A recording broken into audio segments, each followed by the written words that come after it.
वंदनीय प्राणप्रिय हिमाय मराठी अमुची हिमाय भूमि हमको तेरी पसंद तेरी राहों में जा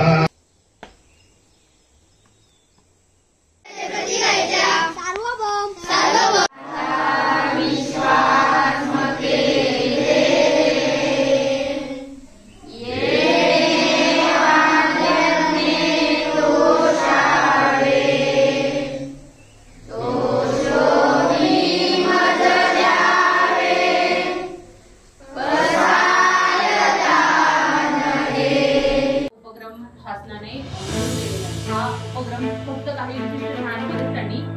राबवण्याचं सुरुवात केली आणि याचा फायदा असा आहे की आपल्या मुलांना जे आधुनिक तंत्रज्ञान आहे त्याची माहिती ग्रामीण भागातल्या विद्यार्थ्यांना व्हायला पाहिजे. जसं की छोट्या भाषेत म्हणायचं म्हटलं की आपण एखाद्या मॉलमध्ये वगैरे जातो किंवा मोठ्या सिटीत आपण जातो